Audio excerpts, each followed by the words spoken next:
जो राहुल गांधी के टाइम पे सुरक्षा नहीं थी महिलाओं के लिए, क्योंकि वो बाहर निकलती थी तो उन्हें ये चीज़ लगती थी कि अगर हम इतने टाइम पीरियड के लिए जा रहे हैं तो हमें सोच के निकलना पड़ता था। पर अब मोदी जी की वजह से हम लोग आराम से जा सकते हैं, अपना टाइम से आ सकते हैं, हमारे लिए सेफ्टी काफ़ी बड़ी है। सोच क्या है, क्योंकि जिस तरीके की राजनीति है, आज का युवा राजनीति की तरफ कम बढ़ रहा है, बढ़ भी रहा है तो उस तरफ नहीं जा रहा है। कोई भी सुधार या कोई भी इम्प्रूवमेंट होना चाहिए, पर शिक्षा के लिए ज़्यादा होना चाहिए। एक तो जॉब्स नहीं लगती हैं, गवर्नमेंट जॉब अगर स्त्रियां जो है दबती आई हैं, पिटती आई हैं, कुचलती आई हैं। और अगर हम वेस्टर्न कल्चर को अपना लेते हैं और कहते हैं कि स्त्रियां जो पुरुष अत्याचार से मुक्त हो जाए, तो वहाँ पर हम कहें कि भारतीय संस्कृति ऐसी नहीं है। मैं चाहता हूँ कि अगर कोई स्त्रियों को कुचला जा रहा है तो वहाँ पर उनको आज़ादी मिलनी चाहिए।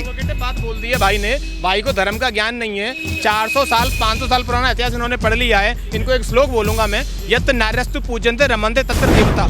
चारा घोटाला करो, ठीक है, अपने 2 बच्चे पैदा कर दो, ठीक है, तेजस्वी यादव, ठीक है, ऐसे जाके फैला दो, जय श्री राम नहीं करेंगे। और जो भी मनीष हमारे जो थे पत्रकार जी, मनीष कश्यप जी, अगर कोई अच्छा काम करे उसको जेल हो जाए। इस तरीके की विचारधारा जो जातिवाद ज़्यादा धर्मवाद से आती है, मैं इसका समर्थन नहीं करता, तथा मैं एक शिक्षित पार्टी का समर्थन करूंगा। और आने वाले समय में चाहूंगा, मैं जिस कास्ट का हूँ मेरे को पता लगा, अरे भाई मेरे तो करोड़ों लोग हैं तो मैं तो लड़ूंगा ना, मैं लड़ूंगा। फिर मैं क्यों पढ़ रहा हूँ? मेरे को पता है कि भाई मेरे को सीट्स तो कास्ट के बेस में मिल जाएगी, तो मैं क्यों पढ़ाई करूंगा? सर, ये कंट्री को बर्बाद करने का तरीका है। इनकी बुद्धि खराब हो चुकी है, पता नहीं क्या चल रहा है, कलयुग आ गया क्या चक्कर है सर, इनकी बिल्कुल ही बुद्धि खराब हो चुकी है। या तो इनकी धारा ये वो बोल रही है, क्योंकि जब बीजेपी का जब गठन भी हुआ था तो कांग्रेस यहाँ पे शासन कर रही थी। तो कांग्रेस को आप सिर्फ पार्टी नहीं बोल सकते हैं, स्वतंत्रता सेनानी भी थे उसमें।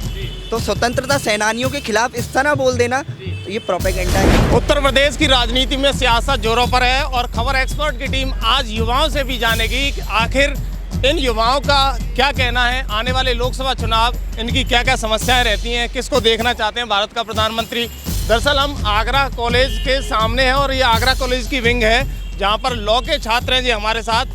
मैं कैमरामैन से कहूँगा थोड़ा सा दिखाए इन सभी छोटे छोटे भाई बहनों को, जिस तरीके से कैमरे के सामने खड़े हैं, बेबाकी राय अपनी जरूर रखेंगे, क्योंकि युवाओं का देश है और सबसे ज़्यादा युवा भारत में पाए जाते हैं। और युवाओं की सोच क्या है, क्योंकि जिस तरीके की राजनीति है, आज का युवा राजनीति की तरफ कम बढ़ रहा है, बढ़ भी रहा है तो उस तरफ नहीं जा रहा है। इस पर इन युवाओं की क्या सोच है, मैं इनसे बातचीत कर लेता हूँ। क्या नाम भैया आपका? जय वर्मा। जय वर्मा जी, क्या देखते हो आप, लोकसभा चुनाव नज़दीक है और कैसा रिव्यू है आपका युवाओं के देखते हुए? क्या बोलिए आप लॉ के स्टूडेंट हो ना, कैसी पढ़ाई चल रही है आपकी? क्लासेस मतलब अभी पूरी तरीके से लगती नहीं है, ठीक है, और लाइब्रेरी जो मतलब वॉशरूम की गंदगी है वो बहुत ज़्यादा है। ये बोलेगी। तो मैं युवाओं से पूछ लेता हूँ, भैया क्या नाम है आपका? अनिल फौजदार। अनिल जी, क्या लग रहा है शिक्षा में इस सरकार में कुछ इम्प्रूवमेंट हुआ? आप एज ए स्टूडेंट क्या देखते हो? सर, मेरे लिए जो सबसे इम्पोर्टेंट है वो है वुमेन सेफ्टी। ठीक है, जो अभी वेस्ट बंगाल में जो भी हो रहा है संदेशखाली में, लाइक मोर देन 50 वुमेन्स वर रेप्ड इन संदेशखाली। सर, टारगेटेड रेप से, वो टारगेटेड मतलब घर से वुमेन्स निकाली, पूछा कि ये सुंदर है, अगर ये नहीं तो कौन सुंदर है, उसको लेके और उसके साथ रेप हुआ पार्टी ऑफिस में टीएमसी के में। पहले चीज़ वो, जिसके लिए वोट करूँगा बीजेपी को। दूसरा, अगर हम टर्म्स पे बात करें तो इन लाइक 5 सालों में 370 हुई। उसके बाद आपका ऑब्वियसली मतलब I don't know about Muslims, लेकिन फॉर इंडिया राम मंदिर was a big thing, it was a culture revolution. And उसके बाद अगर आप देखें तो रोड्स देखें, आप अगर फ्रीक्वेंसी देखेंगे सर तो like 1000 kilometre roads are being constructed per day, ठीक है। और कांग्रेस में क्या था सर, आप कोई भी फ्लाईओवर देखिए, बिलोंग्स टू बीजेपी। तो there are so many reasons कि हम बीजेपी को वोट करें। दूसरा, फिर एक बात देखें, जो राहुल गांधी कर रहे हैं वो क्या कर रहे हैं कि कास्ट सेंसस। सर, आप 2024 में कास्ट सेंसस करवा रहे हैं और बीजेपी क्या बोल रही है, 6 ट्रिलियन इकोनॉमी। तो सर, हमको तो इकोनॉमी चाहिए ना। हमें गांधी कहते हैं कि अगर हम सत्ता में आएंगे तो जातीय समीकरण जरूर करवाएंगे, जातियों का आकलन करवाएंगे, जिससे मालूम पड़ेगा कि कितने ओबीसी है, कितने एससी हैं। वही तो प्रॉब्लम है। कॉन्स्टिट्यूशन में आप एक बार को तो हमको इक्वलिटी दे रहे हो, जो कि सब लॉ में सारे बच्चे पढ़ते हैं। या तो आप इक्वलिटी मत दो, या फिर आप कास्ट सेंसस मत कराओ, ये आप पे डिपेंड करता है। अगर आप सेंसस करवाओगे तो वो सिंपल फीलिंग सर हर्ट होंगी। मैं जिस कास्ट का हूँ मेरे को पता लगा, अरे भाई मेरे तो करोड़ों लोग हैं तो मैं सर लड़ूंगा ना, मैं लड़ूंगा। फिर मैं क्यों पढ़ रहा हूँ? मेरे को पता है कि भाई मेरे को सीट्स तो कास्ट के बेस में मिल जाएगी, तो मैं क्यों पढ़ाई करूंगा? सर, ये कंट्री को बर्बाद करने का तरीका है। इनकी बुद्धि खराब हो चुकी है, पता नहीं क्या चल रहा है, कलयुग आ गया क्या चक्कर है सर, इनकी बिल्कुल ही बुद्धि खराब हो चुकी है। या तो इनके जो पीए हैं वो बिल्कुल मतलब सॉरी वो पागल इंसान है, वरना उसको एडवाइस देता, भाई तू लंदन से पढ़ के आया है, तू कास्ट सेंसस करवा रहा है यहाँ पे, क्या है ये? बाकी सर आप और लोगों से राय लीजिए। कास्ट का उन्होंने सेंसस कराने की बात कर दी, तो इसका मतलब उन्होंने पहले ही बांट दिया है कि हम लोगों के ऐसे ऐसे करके अपने मेजॉरिटी वाले जो होंगे उनको खींचेंगे।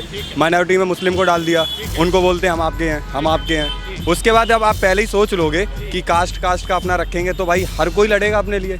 अभी आप जनसंख्या का वो भी आकलन करेंगे तो एक आधार पे करें, इक्वलिटी पे, तो ही सही है। अभी मैं जनरल का हूँ, ठीक है, अभी हमको पता है कि हमारी पावर लोगों के पास कम है। अब जब पता चलेगा कि हम कमज़ोर हैं, हमारे पास जनसंख्या में कम लोग हैं और सामने वाले ओबीसी के ज़्यादा हैं, तो उनके पास पावर हो गई, फिर वो निकलता है ना, लड़ाई दंगे भी बढ़ेंगे साफ साफ बढ़ेंगे। यानी जो जातिवाद का घोल घोल रही है कांग्रेस और अन्य पार्टियां, तो वो नहीं होना चाहिए। अम्बेडकर साहब साफ साफ कह के गए थे, ठीक है, आर्टिकल 14 हमको कहता है भाई साहब हम लोग आराम से अपनी स्वतंत्रता से रहो, और 19वां आर्टिकल हमारा ये कहता है कि फ्रीडम ऑफ स्पीच रखते हैं। लेकिन आप ऐसी फ्रीडम ऑफ स्पीच मत रखिए कि लोग भड़के, हाँ, और वो ही आता है उधर से। हमेशा मैं वही देखता आ रहा हूँ कि अभी तक कोई ऐसी उनकी कोई भी मैंने कंट्रोवर्सी जितनी भी देखी है वो केवल हिंदू और मुस्लिम को लड़ाने की हुई है। मोदी जी ने 10 साल यूज कर लिए, क्या लग रहा है आपको कुछ इम्प्रूवमेंट हुआ है? मैं आपको लिख के देता हूँ, अगर मोदी जी आज के समय बीमार भी हो जाएं, वो बेड के ऊपर भी लेटे हों, इलेक्शन में वो एक भी प्रचार ना करें, जैसे पहले 2014 में जीते, 19 में जीते, फिर जीतेंगे। आप युवा हो, क्या देखते हो आपने भविष्य इन 10 सालों में बदलते हुए देखा इस सरकार में, या फिर कुछ और हुआ है? देखिए, चीज़ों में काफ़ी परिवर्तन आया है, लेकिन शिक्षा के स्तर पे और चिकित्सा के स्तर पे कोई परिवर्तन नहीं दिखता। मैं आज का छात्र हूँ, तो मैं चाहूँगा जब देश बढ़ेगा तभी आगे बढ़ेगा। तो पढ़ाई के स्तर पे हमारा कॉलेज आप देख सकते हैं, यहाँ की सरकारी अस्पताल देख सकते हैं, जिसमें कोई अलग इम्प्रूवमेंट नहीं हुआ है। और आप यहाँ तक ही देख रहे हैं कि प्राइवेट यूनिवर्सिटियाँ दिन पर दिन खुल रही हैं, लोग प्राइवेट शिक्षा के ओर आकर्षित ज़्यादा हैं। सरकारी शिक्षा के कंपैरिजन में अगर देखा जाए तो सरकारी हॉस्पिटल्स और कॉलेजेस के बहुत बुरे हाल हैं, लोग आना नहीं चाहते। हमारी फैकल्टी लॉ फैकल्टी है, लेकिन लॉ की कोई भी सुविधा यहाँ उपलब्ध नहीं है। मेडिकल फैसिलिटीज़ में आप देखेंगे तो लोग लंबी लंबी लाइनें, लेकिन अस्पताल में बेड नहीं है। और यहाँ पर हम धर्मवादी या जातिवादी जैसे संगठन और इस तरीके के समुदायों को हट करते हैं, उनसे जातिवादी राजनीति खेल के ये वोट बैंक जो हमारा बैठते हैं, मुझे पसंद नहीं है। अगर मैं चाहता हूँ कि कोई शिक्षित नेता अगर हम पर शासन करे तो मैं उसे सपोर्ट करूँगा। मैं इस तरीके की विचारधारा जो जातिवाद ज़्यादा धर्मवाद से आती है, मैं इसका समर्थन नहीं करता, तथा मैं एक शिक्षित पार्टी का समर्थन करूंगा। और आने वाले समय में चाहूँगा कि इस तरीके का जो भी प्रोपेगेंडा जो फैलाया जाता है उसका आगे ख़त्म किया जाए। और है कि जो राजनीति हो रही है वो जातिवाद की राजनीति है, इससे परे होकर यानी जो भी नेता बने उसे शिक्षा पर काम करना चाहिए, रोजगार पर काम करना चाहिए, ऐसा नेता आपको पसंद है? जी बिल्कुल, मैं ज़रूर ऐसा ही चाहूँगा। जो हमारे सच में हम टैक्स क्यों देते हैं, हम शिक्षा के लिए तथा मेडिकल फैसिलिटीज़ के लिए हम टैक्स देते हैं ना। हम टैक्सेस अपनी जात को प्रमोट करने के लिए नहीं चाहते, कि हम नहीं चाहते कि कोई हमारा जात का आके मतलब हम पे शासन करे। हम चाहते हैं यहाँ की जो फैसिलिटीज़ हैं वो इम्प्रूव्ड हो, हमारी शिक्षा इम्प्रूव्ड हो, हमारी वाली जो आने वाली नस्ल है वो ऐसी ना हो जो इस प्रोपेगेंडा में ईजिली फंस जाए। आज के लोगों को हम धर्म के नाम पे बहुत ईजिली कलेक्ट किया जा सकता है, लेकिन वहीं हम शिक्षा के लिए अगर कलेक्ट करें लोगों को तो बहुत मुश्किल है लोगों को कलेक्ट करना। हम लोगों से बोल बोल के अगर पढ़ाने के लिए बच्चों को लाएं तो वो नहीं आएंगे। वहीं आप धर्म के नाम पे, प्रसाद के नाम पे, भंडारे के नाम पे लोगों को कलेक्ट करते हो। राम मंदिर का मतलब बहुत अच्छी बात है, धर्म का प्रचार होना, कल्चर का प्रचार होना बहुत ही अच्छी बात है, लेकिन मैं साथ ही साथ चाहता हूँ शिक्षा का भी प्रचार होना चाहिए। और मैं चाहता हूँ कि भारत के कोने कोने में शिक्षा पहुँचनी चाहिए और लोगों की जागरूकता बढ़नी चाहिए। आपने कहा राम मंदिर का मुद्दा, हावीराव भाई ने एक जवाब दिया है कि आजकल जो सरकार है वो धर्म के नाम पर कलेक्शन कर रही है। आपको लगता है कि धर्म के नाम पर सरकार कलेक्शन कर रही है? सर देखिए, मैं पहले तो इनकी बातों से इत्तेफाक नहीं रखूंगा, क्योंकि जो इन्होंने बात करी है कि बीजेपी धर्म के नाम पे काम करती है, मैं गवर्नमेंट के नाम गिनाता हूँ आपको। बिहार बीजेपी नहीं है सर, वेस्ट बंगाल बीजेपी तो नहीं है, ठीक है, वहाँ की आप कंडीशन देख लीजिए, कॉलेज की कंडीशन देख लीजिए, रोड्स की कंडीशन देख लीजिए, वुमेन सेफ्टी आप देख लीजिए। इन्हें कैसे बोलती मेरी समझ में। दूसरी मैं एक बात बताऊँ सर, हर देश, सर हर देश हजारों सालों से होता है, गरीबी आती है जाती है, पैसा आता है जाता है, लेकिन एक संस्कृति जो पहचान होती है। मैं इनसे बोलूँ 1 लाख रुपए दूंगी, अपने पिताजी का नाम बदल के मेरे पिता का नाम रख लेंगे क्या? नहीं रखेंगे सर। कुछ चीज़ों पे सर कंप्रोमाइज़ नहीं करा जा सकता भारत की। अच्छा मैं कह रहा हूँ ठीक है, आप सेक्युलर गवर्नमेंट से लेके आइए। बीजेपी से बड़ा सेक्युलर कौन है? जो पार्टी खुद डायनेस्ट है वो सेक्युलर सिखाएंगे इंडिया को? नहीं सिखा सकती, पहली बात। दूसरी बात सर, अगर इंडिया को हम सेक्युलर्स के हाथ में दे दें तो इंडिया की जो मेजोरिटी है वो आने वाले टाइम में would be like Hindus would be in minority. Sir एक मुस्लिम कंट्री बताएं जो सेक्युलर हो, तो क्या चाह रहे हैं भैया कि इंडिया 50 साल बाद फिर यहाँ पे शरिया लागू हो जाए क्या? फिर कहाँ से लेंगे अफगानिस्तान की तरह फुटबॉल? सर कार चलाने की फ्रीडम नहीं मिलेगी इनको। यानी उनका कहना ये है कि यानी कॉलेज नहीं जा पाएंगी सर ये जो बोल रहे हैं ये नहीं बोल रहे हैं, ये जो बीजेपी की विचारधारा है ये वो बोल रही है। क्योंकि जब बीजेपी का जब गठन भी हुआ था तो कांग्रेस यहाँ पे शासन कर रही थी, तो कांग्रेस को आप सिर्फ पार्टी नहीं बोल सकते हैं। स्वतंत्रता सेनानी भी थे उसमें, तो स्वतंत्रता सेनानियों के खिलाफ इस तरह बोल देना ये प्रोपेगेंडा ही है और ये बीजेपी का प्रोपेगेंडा है। लोगों की मेंटलिटी इस तरीके से बना दी है कि लोग इससे अतिरिक्त कुछ सोच ही नहीं पाते, धर्म के आगे कुछ सोच ही नहीं पाते। और फिर दूसरी बात ये, मैं धर्म का विरोध नहीं करता, मैं खुद हिंदू हूँ और मैं अपने धर्म को मैं यही चाहता हूँ, मैं अपने धर्म को सुपीरियर मानता हूँ और हर कोई अपने धर्म को सुपीरियर मानता है। बस मेरा ये है, मैं किसी को क्रिटिसाइज नहीं करता और मैं गवर्नमेंट से, हर किसी गवर्नमेंट में कोई ना कोई प्रॉब्लम है, अगर इस गवर्नमेंट में कोई प्रॉब्लम है और मैं उसको गिना रहा हूँ तो उसमें मुझे नहीं लगता कि मैं कुछ गलत बोल रहा हूँ। अगर हमारी यूनिवर्सिटी दिन पर दिन उसकी घटती जा रही है, घटिया होती जा रही है, अगर मैं उस बात के लिए बोल रहा हूँ, उसको आगे रख रहा हूँ, तो इसमें गलत क्या है? हर किसी को अपनी समस्या रखने के अधिकार है। मैं भी टैक्स पेयर हूँ, मेरे फादर टैक्स पेयर हैं, तो मैं क्यों ना रखूँ इन समस्याओं को अपने सामने? मैं यहाँ का छात्र हूँ, 15,000 मैंने भी दिए, बाकी छात्रों ने भी दिए, तो मेरा पूरा हक बनता है कि मैं यहाँ की फैसिलिटीज़ का यूज़ करूँ। और इसके बाद कोई बोलता है कि तुम जातिवादी हो, धर्मवादी हो, तो मैं इस तरीके के चीज़ों में मैं विश्वास नहीं रखता। वैसे भी इसका जवाब लूँगा।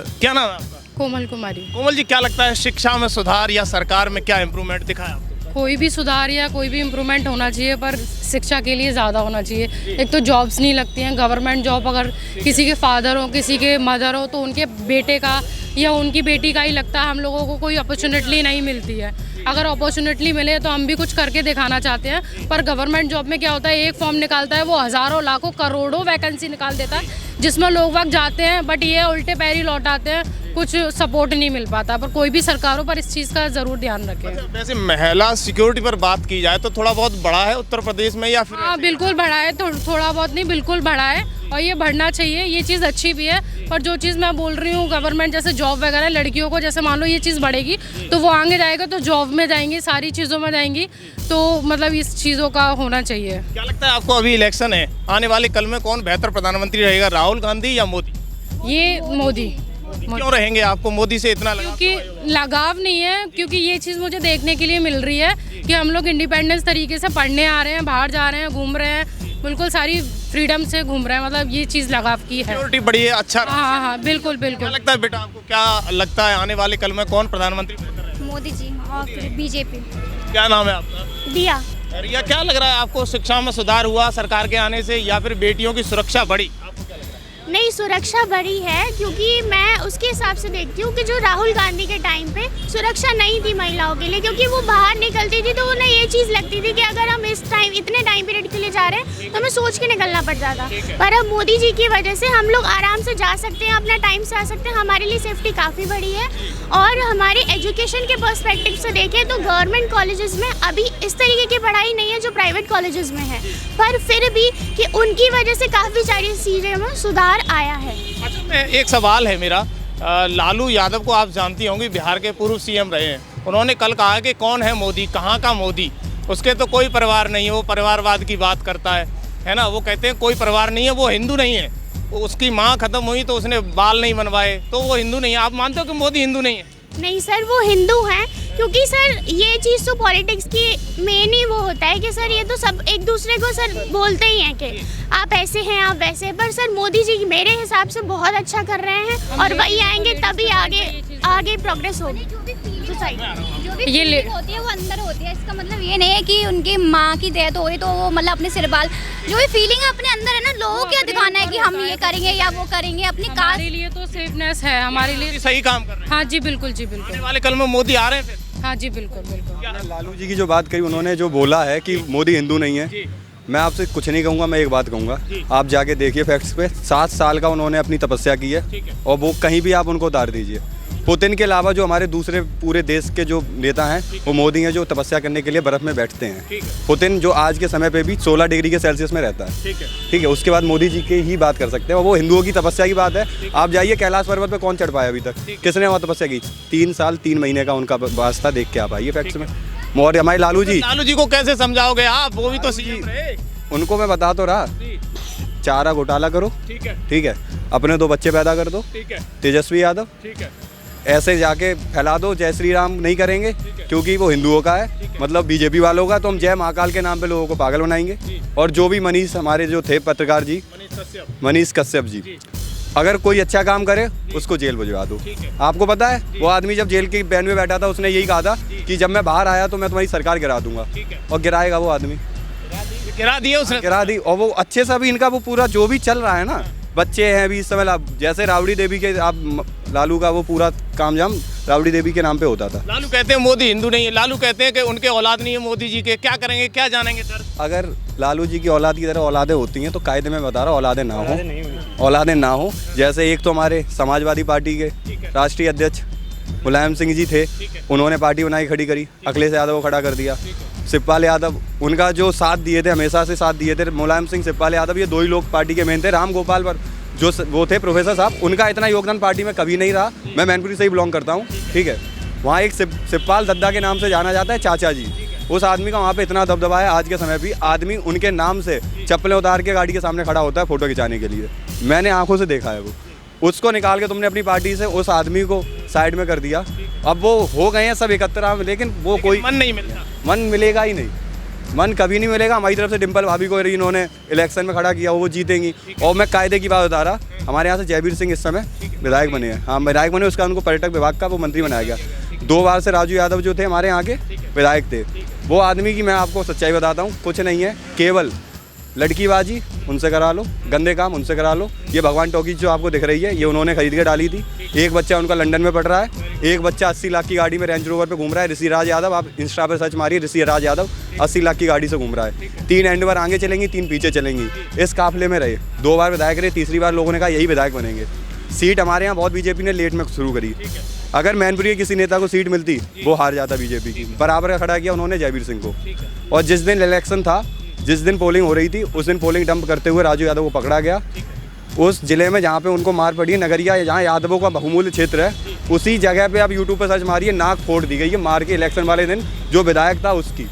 ऐसे नेता आने चाहिए बराबरी से, जैसा कोई है उसके साथ वैसा खड़ा कर दो। और डिम्पल भाभी जो जीती है ना इलेक्शन, कायदे की बात, केवल मुलायम सिंह की हम लोग सिंपैथी में, हमने खुद वोट दिया परिवार से, केवल मुलायम सिंह की सिंपैथी से लोगों ने दिया वोट, कोई उनका योगदान नहीं है।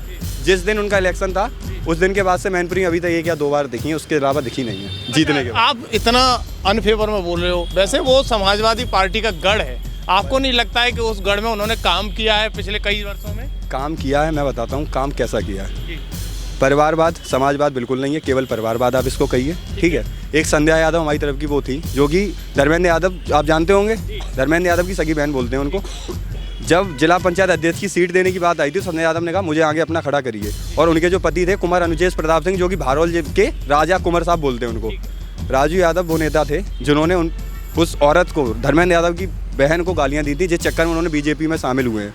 संध्या यादव इस समय बीजेपी में, अनुजेश प्रताप सिंह आरएसएस से जुड़ के बीजेपी में आए हैं। परिवारवाद की राजनीति केवल वहीं हुई है। मैं बताता हूँ, खाली प्लॉट यादव का कब्जा, खाली प्लॉट यादव का कब्जा अभी तक था। मेरा एक दोस्त है, उसकी बैनर की दुकान है, वो बैनर बनाता है, ठीक है। अगर कोई ठाकुर बैनर बनाता है तो वो पूरे पैसे देगा, 1400 रुपये, 1500 रुपये जो भी था। जब तक समाजवादी पार्टी ने वहाँ पे शासन किया है, जितने भी यादव के बैनर थे, सबसे ज़्यादा यादव के बैनर थे, सब पे उधारी जाती थी। कार्तिक गुप्ता उस दोस्त का नाम है, नाम भी बता देता, आप उससे पूछ के आना।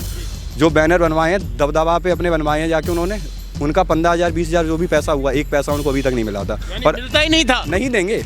यादव है हमारे यहाँ बहुमूल्य हैं, हम लोगों के पास मनोज यादव हमारे यहाँ के, उन्होंने एक कृष्णा मैरिज होम 4.5 करोड़, मैंने सुना है ये शायद गलती हो 4 करोड़ या 5 करोड़ की जगह थी, उसको गिफ्ट किया है डिम्पल यादव को।